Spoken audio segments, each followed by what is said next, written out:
சினிமாவில் இவரது பட்டத்திற்கும் இவரது காமெடி சென்ஸுக்கும் யாருமே போட்டி போடவும் முடியாது, பொறாமைப்படவும் முடியாது என்பதற்கேற்ப நானே ராஜா நானே மந்திரி போல் வலம் வரும் நடிகர் தான் மிர்ச்சி சிவா. இவர் நடிப்பில் MS அர்ஜுன் இயக்கத்தில் உருவாகியுள்ள படம் சோதுகவும் 2 நாடும் நாட்டு மக்களும்.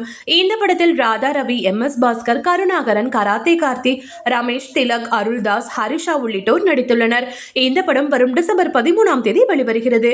இந்த நிலையில் இந்த படத்தின் சிங்கிள் வரும் 13ஆம் தேதி ரிலீஸ் ஆக உள்ள நிலையில் ட்ரைலர் 3 3ஆம் தேதி ரிலீஸ் ஆக உள்ளது. வித்தியாசமான கதைக்களத்துடன் இந்த படம் உருவாகியுள்ள நிலையில் இந்த படம் மீது ரசிகர்களுக்கு எதிர்பார்ப்பு ஏற்பட்டுள்ளது. 2 கோடியில் எடுத்து 35 கோடி லாபம் கொடுத்த சூதுகவும் முதல் பாகத்தை போல் இந்த படமும் வெற்றி பெறும் என்று கூறப்படுகிறது. இந்த படத்தின் ப்ரமோஷன் பணிகளில் மிர்ச்சி சிவா, கருணாகரன் உள்ளிட்டோர் படக்குழுவினர் ஈடுபட்டுள்ளனர். இந்த நிலையில் நடிகை நயன்தாரா விக்னேஷ் சிவன் காதலித்து திருமணம் செய்து கொள்ள முக்கிய காரணமே நான் தான் என்று மிர்ச்சி சிவா தெரிவித்துள்ளார். இது குறித்து பிரபல சேனலுக்கு பேட்டியளித்து அவர் கூறிய போது, விக்னேஷ் சிவன் நயன்தாரா இடையிலான காதல் உருவானதற்கும் இப்போது இருவரும் சந்தோஷமாக இருப்பதற்கும் நான் தான் காரணம். அதாவது சூதுகவும் பார்ட் 2 எடுக்க வேண்டும் என்று யோசித்தோம். அந்த படம் அருமையான படம். எனவே சூதுகவும் படத்துக்கு முன்பு என்ன நடந்தது என்பதை விளக்கும் வகையில் இருக்கும் இந்த படம். அதனால் தான் இந்த படத்தில் நடித்தேன். நானும் ரவுடிதான் படத்தில் நான் நடிக்க வேண்டியது. விக்னேஷ் சிவன் என்னிடம் கதை சொன்னபோது அந்த கதை எனக்கு செட் ஆகாது என்று கூறினேன். அந்த படத்தில் நான் நடித்திருந்தால் ஹீரோயினாக நயன்தாரா நடித்திருக்க மாட்டார்.